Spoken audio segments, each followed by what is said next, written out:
Alright, mga kababayan, mga kaibigan, mga katokis. Ito po muli tayo, no? Welcome po dito sa ating Simply Talkies vlog. Kamusta po kayong lahat? Ayan, may nagdadaan ng maiingay na sasakyan, lalo na itong mga pick-up truck. Ang lalaki kasi ng tambutso.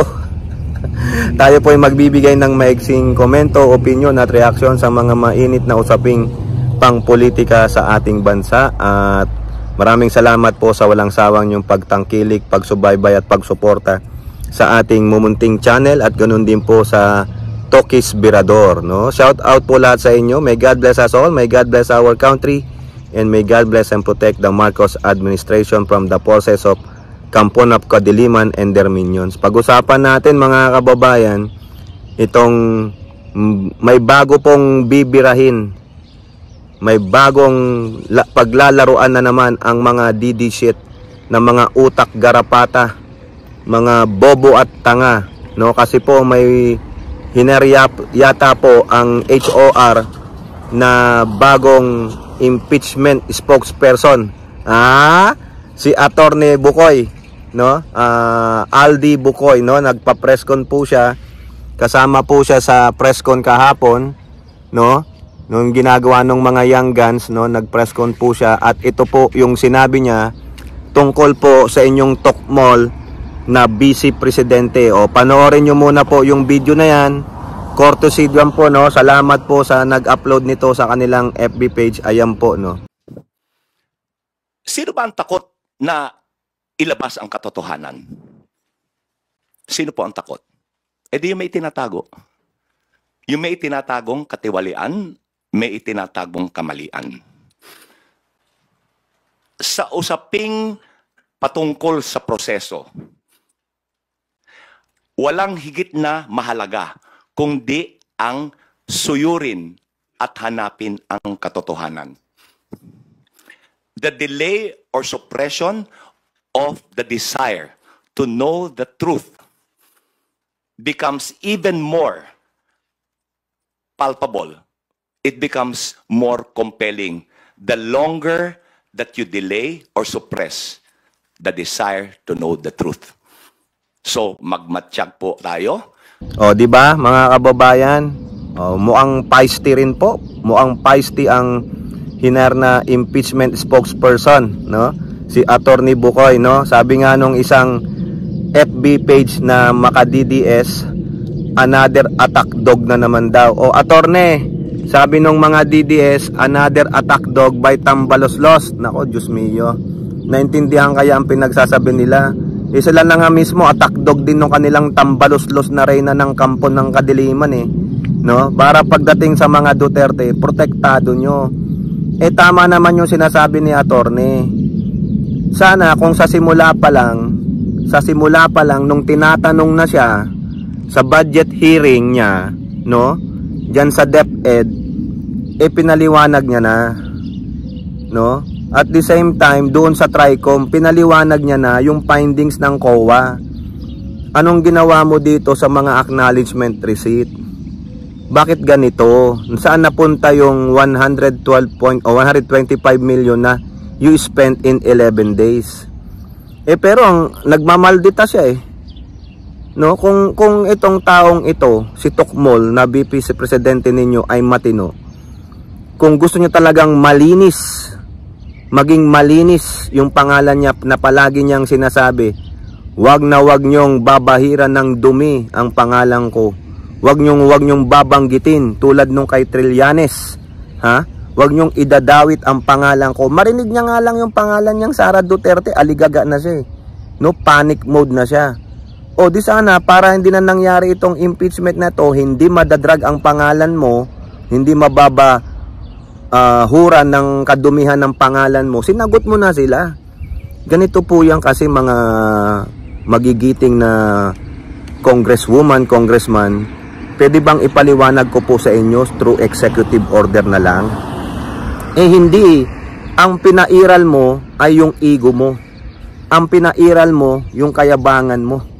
Ang pinairal mo yung hindi mo pagkagusto sa mga sinasabi mong mga miyembro ng makakaliwang grupo.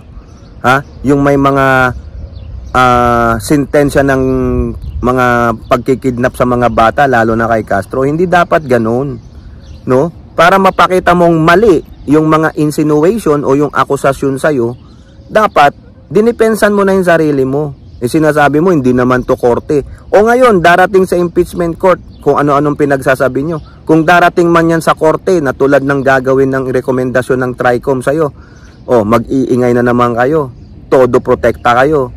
Sino ba nagkamali dito sa unang-una pa lang? Tama po yung sabi ni attorney, yung impeachment spokesperson. Kung sa una pa lang, dinipensahan mo na, pinaliwanag mo na, hindi na mangyayari ito. Hindi ka na yung gagamit pa ng maraming tao tulad ng 16 lawyers. Madadamay pa ang 18 senador na sinasabing mga bias. At kitang-kita naman talaga ang mga iba dyan talagang bias na bias. Tulad ni Robin, ni Amy, ni Bato, ni Bongo, ni Tolentino. O yung iba pa, lalabas pa yan mga kababayan. Bakit? Takot sa Duterte o di kaya nakinabang sa Duterte. So itong bagong spokesperson ng impeachment na ito, na si Attorney Bukoy, tama naman yung sinasabi niya. Di ba? Ako nag-a-agree po. Kung sa simula pa lang, inilabas mo na ang katotohanan at mapahiya sila, lalo na sila Castro, lalo na si Manuel, si Brosas, mapapahiya sila. Ngayon sila ang nakakapuntos laban sa iyo. Ang tanging depensa mo lang kasi makakaliwang grupo yan. Kasi yang si Castro nasintensyahan na yan. Di ba? Ganon Hindi mo ina-address yung issue sa iyo kundi dinideflect mo. Tapos ang nagtatanggol sa iyo yung mga tanga rin na mga garapatan ninyo na mga DDS supporter. Kaya talaga yung mga DDS mga tanga at bobo. Diba? So, tuloy po yan, no? Okay po yung nakuha nilang mga spokesperson, tulad ni Attorney Princess Abante, HOR spokesperson. Ngayon, kumuha rin ng impeachment spokesperson ng HOR. Kasi ang Senado, kumuha rin, nag-hire din. Si Tungol nga yung Attorney Tungol, lalaki din. Lalaki ang kinuha ng Senado, lalaki rin kinuha ng para maganda yan, no? Tama lang naman yan. Okay? Next, punta tayo dito kay Harry Roque. Harry Roque, may bago kang babakbakan, no? Yung impeachment spokesperson, si Attorney Bukoy, bakbakan mo, Roque. Pagmalditahan mo, tingnan natin kung ano sasabihin sa'yo ni Attorney, Lalaki yan. Pwede kanyang patulan. Kapatol-patol ka nga ba? Kasi lahat ng sinasabi ni Harry Roque puro kasinungalingan. Pugante yan di ba? Bakit ko sinabing pugante? Wanted kayo, takas ka sa atin di ba? Antayin mong ma-revoke yung iyong passport. Ngayon, mga kababayan, ito hindi na bagong naratiba na naman, no? Inuulit na naman nila yung naratiba nila nung simula.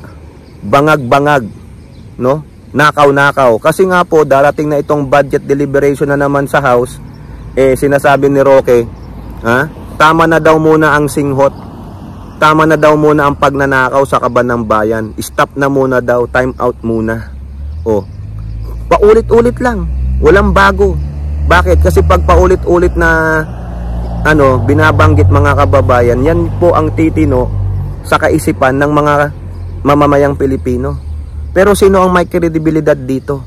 Unang-una, wala kayong mapakitang tunay na ebidensya na sumisinghot ng pinagbabawal na gamot ang Pangulo.